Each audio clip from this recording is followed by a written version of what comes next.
Ce programme vous est offert par la SENSAP, première institution publique en RDC certifiée ISO 9001.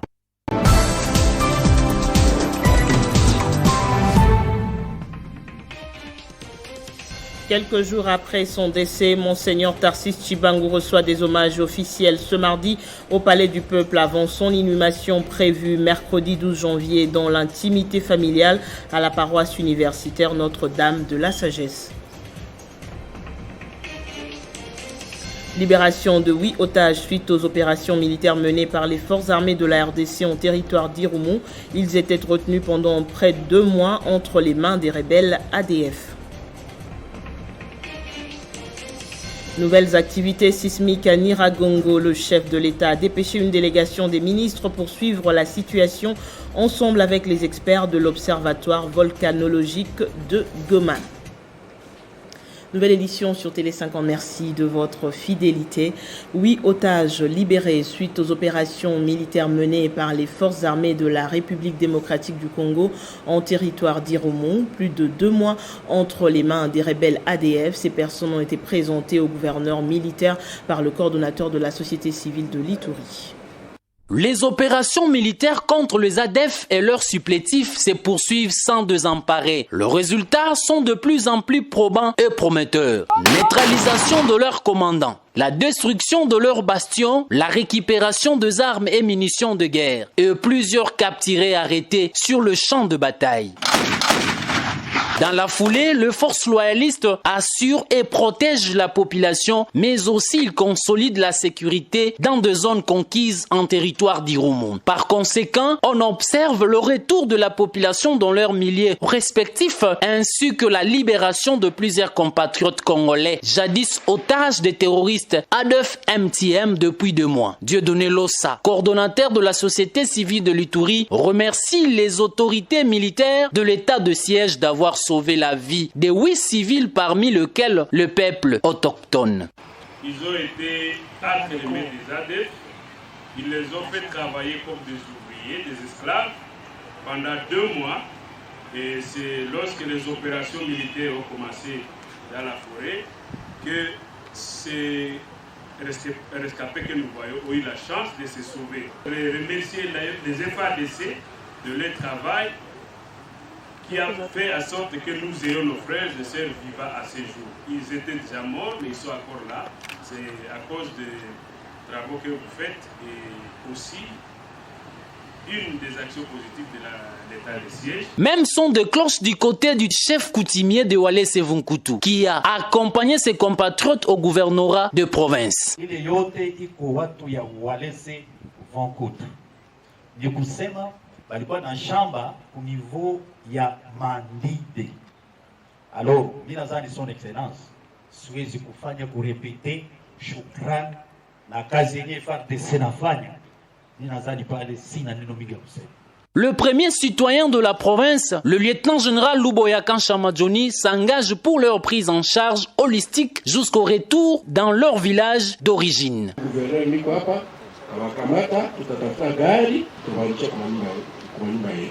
Rappelons que 8 mois déjà, jour pour jour, les gouverneurs militaires disponibilisent les moyens logistiques facilitant le retour volontaire de la population en chefferie d'Andissoma, Mobala, Basili, Abaye Maboga, Chabi, en territoire d'Irumu où les habitants aspirent l'ère de la paix.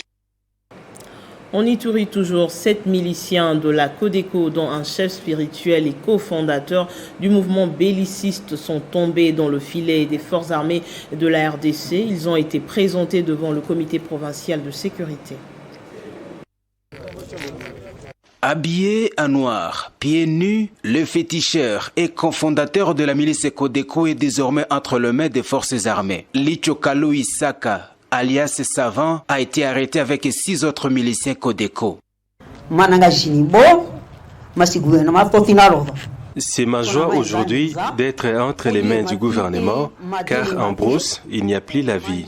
Étant cofondateur de Codeco, je veux que cette guerre finisse et je dois m'associer au gouvernement pour sensibiliser d'autres miliciens à quitter la brousse.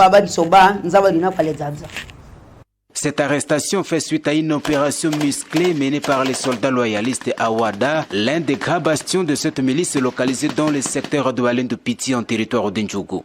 Kalou, alias Savant, très affaibli, appelle ses frères, encore à Brousse, à cesser les violences et se rendre à l'armée. Porte-parole Bassa, vice-porte-parole Ngadja. Porte-parole Bassa, vice-porte-parole Ngadja, tous les commandants du Pasteur Codeco, je suis Kalou, je suis entre les mains du gouvernement. Vous écoutez ma voix, remettez vos armes au gouvernement, nous devons faire la paix. Au gouverneur militaire, lieutenant-général Loboyaka Chamadjoni, de saluer le travail abattu par les forces de l'ordre et de défense et les encourage à traquer sans relâche tout milicier hostile au processus de paix à Nitori. Donc nous allons continuer à les poursuivre, ces gens qui créent vraiment le malheur dans nos populations. Il s'y est de rappeler qu'à ce jour, plusieurs leaders de la milice Codeco Ndjougou, FPIC et terroristes ADF en territoire de Houmou sont soit arrêtés, soit neutralisés par l'armée pendant cette période de l'état de siège, a dit lieutenant Gilles Ngongo, porte-parole des opérations militaires en Ituri. Votre armée a fait un travail de titan. Nouvelles activités du volcan Nyiragongo. Une délégation des 5 ministres séjourne depuis ce mardi matin à Goma pour suivre de près, ensemble avec les experts de l'Observatoire volcanologique de Goma, les activités sismiques qui, depuis une semaine, suscitent des inquiétudes sur une probable éruption. Aimé Boji, qui a conduit la délégation, appelle la population au calme. Une délégation interministérielle du gouvernement central a séjourné à Goma ce mardi 11 janvier 2022. Dans l'esprit d'anticipation, elle est venue s'imprégner de la situation actuelle du volcan Nyiragongo qui a repris ses activités. Aussitôt arrivés, ces membres du gouvernement Samalo Kondé ont participé à une réunion tenue au gouvernorat du Nord Kivu à laquelle ont été associés le gouverneur de province, l'équipe de l'OVG, la protection civile, la santé et autres services. Le ministre d'État et ministre du Budget, Aimé Boji Sangara, qui conduit la délégation, a rassuré la population qu'il n'y a pas de crainte car la situation est sous contrôle. Nous sommes venus en délégation, diligentés par le Premier ministre, chef de gouvernement, bien sûr sur instruction du président de la République, chef de l'État, pour venir nous enquérir de la situation suite à la reprise de l'activité volcanique au niveau de Nyiragongo. Comme vous le savez bien, ça fait quelques semaines que nos chercheurs, nos scientifiques de l'OVG qui suivent de très près cette situation ont observé qu'il y a une reprise de l'activité sismique qui suscite donc des inquiétudes. Et c'est pour cela que dans l'esprit de l'anticipation, pour éviter que nous puissions nous retrouver en train de courir derrière les événements, nous sommes venus ici dans une forte délégation. Ensemble, nous avons premièrement évalué la situation qui se développe au niveau du volcan pour pouvoir rentrer à Kinshasa, faire rapport au gouvernement et accélérer le processus de l'adoption de l'actualisation plutôt du plan de contingence qui devrait nous équiper pour que si, au cas où nous ne le souhaitons vraiment pas, au cas où il y aurait une nouvelle éruption volcanique, nous soyons mieux préparés et mieux outillés pour protéger nos populations. Cette délégation est constituée du ministre du Budget, de celui de l'Industrie Julien Paloukou, de la Recherche scientifique José Panda Kabangu, Modeste Moutinga des Affaires sociales et Actions humanitaires, Jean-Jacques Mbungani de la Santé et Olivier Mondongue, directeur de cabinet adjoint du chef de l'État en charge de questions sociales et humanitaires. Je l'annonçais dans le sommaire, décédé le 29 décembre dernier aux cliniques universitaires de Kinshasa à l'âge de 88 ans, Monseigneur Tarsis Tshibangou a reçu des hommages officiels ce mardi au Palais du Peuple avant son inhumation prévue demain mercredi dans l'intimité familiale à la paroisse universitaire Notre-Dame de la Sagesse à l'université de Kinshasa. C'est une émouvante cérémonie d'hommages officiels dans le hall du Palais du Peuple. Après la première journée consacrée aux hommages académiques, scientifiques et culturels au Musée national de Kinshasa la veille. Le président de la République s'est incliné devant le cercueil de Monseigneur Tarsis Tshibangou Tshishiko avant de déposer une couronne de fleurs. Le chef de l'État a ensuite salué et réconforté les membres de sa famille. Une cérémonie en 3 moments. Hommage au nom de la communauté scientifique et académique par le sénateur Kaoumba Lufunda, Lecture de l'oraison funèbre par Mouyindo Zangui, le ministre de l'Enseignement supérieur et universitaire, et enfin décoration à titre posthume de l'illustre disparu, admis au grade de grand cordon de l'Ordre national des héros nationaux Kabila Lumumba au terme de l'ordonnance présidentielle du 11 janvier 2022. Monseigneur Tshibangou Tshishikou Tarsis est né le 24 avril 1933 à Kipushi dans l'actuelle province du Haut-Katanga. Il est ordonné prêtre en 1959 au Grand Séminaire de Moba. Licencié en théologie de l'Université Levanium en 1961, il est docteur en théologie un an après à l'Université catholique de Louvain en Belgique. En 1965, il est nommé professeur à l'Université Levanium. Prélat du pape Paul VI et vice-recteur de l'Université Levanium, il devient évêque auxiliaire de Kinshasa en 1970. Il sera ensuite nommé recteur de cette université de 1967 à 1971 et de l'Université nationale du Zaïre de 1971 à 1981. Et depuis, il a exercé les fonctions de président du conseil d'administration des universités du Zaïre avant de travailler aussi pendant longtemps comme évêque d'Mbujimai au Kasaï oriental. Le président de l'Assemblée nationale, Christophe Mbosso, son collègue du Sénat, Modeste Batulukebo, et le premier ministre Jean-Michel Samaloukonde et plusieurs autres hautes personnalités issues des confessions religieuses, députés et sénateurs, membres du gouvernement, officiers généraux des FARDC de la police nationale congolaise, corps diplomatique et représentants des organismes internationaux, membres de famille ont assisté à cette cérémonie. Tarsis Tshibangou Tshishikou sera inhumé ce mercredi 12 janvier dans l'intimité à Kinshasa, loin de Kipushi, qu'il a accueilli au monde et façonné, alors que plusieurs femmes chrétiennes et des fidèles catholiques souhaitaient le voir reposer pour l'éternité dans cette terre de Kipushi. En politique, le parti Action des bâtisseurs pour la démocratie et le développement ABD ainsi que dirige le député Cédric Chizainga poursuit sa phase de redynamisation RDC. La province du Haut-Katanga était à l'honneur ce week-end où le président national de l'ABD a procédé au lancement de la campagne d'adhésion qui va s'étendre sur toute l'étendue du territoire national. C'est un nouveau départ pour les membres du parti politique Action des bâtisseurs pour la démocratie et le développement que dirige le député Cédric Chizainga. Il s'agit du renouvellement d'adhésion pour les membres. Cérémonie riche en couleurs, vécue dans l'enceinte du complexe Kiwele. Sur place, une marée humaine a répondu à cette campagne de renouvellement à l'idéologie du parti qui soutient la vision du chef de l'État, Félix Tshisekedi.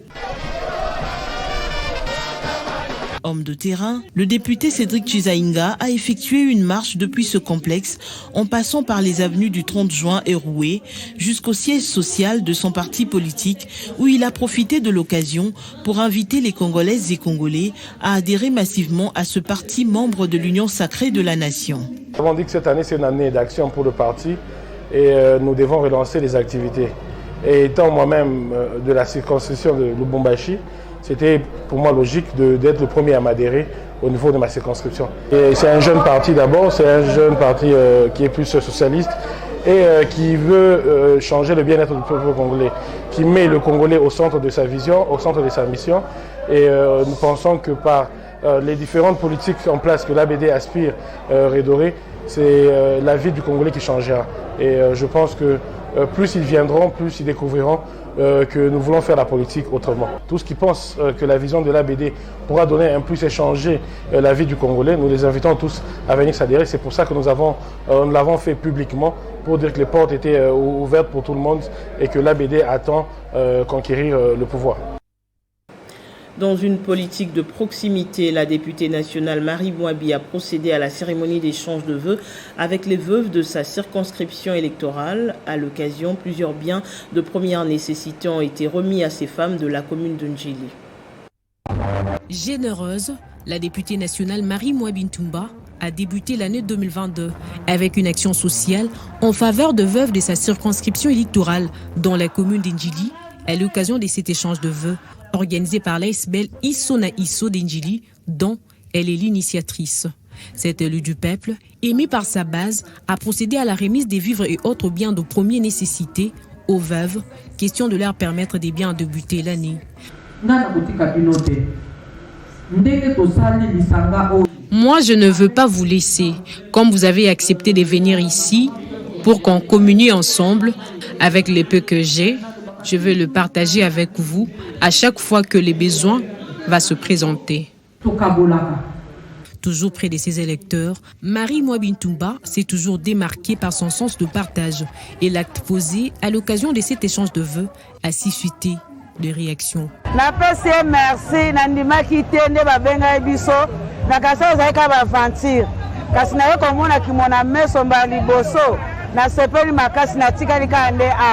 Marie Mwabintumba s'est toujours évertuée dans les gestes de solidarité posés en faveur de plusieurs couches de la population pour leur venir en aide. À cela s'ajoutent les sessions de formation pour les renforcements des capacités. Et la dernière en date a été organisée au mois de décembre avec une forte participation de membres de la dynamique Mwabi. Femme de cœur, Marie Mwabintumba reste plus proche de ses élèves. Acacia en action à 2 en sigle, c'est le nom de la fondation de l'ex-ministre de l'économie Acacia Bandoubola qui vient de voir le jour à Kinshasa. La cérémonie de lancement officielle a eu lieu en présence de plusieurs Quinois venus apporter leur soutien à la présidente de la dite fondation. Des pas tranquilles au milieu des ovations du grand public, très agité à la vue de la présidente. Et de prendre parole quelques minutes plus tard, après son installation face à un auditoire conquis. Il est temps de se mettre ensemble pour soutenir la vision du chef de l'État, Félix-Antoine Tshisekedi Tshilombo, qui refuse le tribalisme. C'est pourquoi nous nous sommes réunis ici. Nous avons en outre choisi ce cadre, IMCA, étant donné qu'il représente la lutte pour l'obtention de l'indépendance de notre pays. C'est ici que les grandes revendications ont commencé. Ainsi, nous avons choisi cet endroit pour donner un sens à notre revendication du jour. Entame-t-elle de poursuivre nos pères de l'indépendance n'étaient pas d'une même province, mais avant qu'ils acceptent de débattre avec les Belges sur l'indépendance, ils ont tous exigé la libération de l'un de leurs qui n'était pas d'une même province que Patrice Emery Lumumba, incarcéré à cette époque. Cela symbolise l'amour, la solidarité et le refus du tribalisme. S'ils étaient tribalistes, ils n'allaient sûrement pas exiger cette libération. Insistant ensuite sur un passage de préambule de la Constitution congolaise qui stipule, considérant que l'injustice avec ses corollaires, l'impunité, le tribalisme, le népotisme, le clientélisme et le clanisme, par leurs multiples vicissitudes, sont à l'origine de l'inversion générale des valeurs et de la ruine du pays. Nous allons en même temps que ça la sortie officielle, mais que lancer campagne, il y a lutte contre le tribalisme. Pour ainsi clore le contenu de son allocution, pointu en citant quelques méfaits du tribalisme, entre autres le fait que ce vice met en mal l'unité nationale, fragilise la solidarité nationale, institue l'arbitraire, empêche l'épanouissement d'un peuple, fait le lit de la balkanisation, favorise la médiocrité. Au sortir d'ici, disons tous, à bas le tribalisme. Place au rappel des principaux titres. Quelques jours après son décès, Monseigneur Tarcisse Tchibangu reçoit des hommages officiels ce mardi au Palais du Peuple avant son inhumation prévue mercredi 12 janvier dans l'intimité familiale à la paroisse universitaire Notre-Dame de la Sagesse. Libération de 8 otages suite aux opérations militaires menées par les forces armées de la RDC en territoire d'Irumu. Ils étaient retenus pendant près de 2 mois entre les mains des rebelles ADF. Nouvelles activités sismiques à Nyiragongo. Le chef de l'État a dépêché une délégation des ministres pour suivre la situation ensemble avec les experts de l'Observatoire volcanologique de Goma. Merci à tous de votre attention. L'actualité continue sur votre chaîne. D'ici là, portez-vous bien.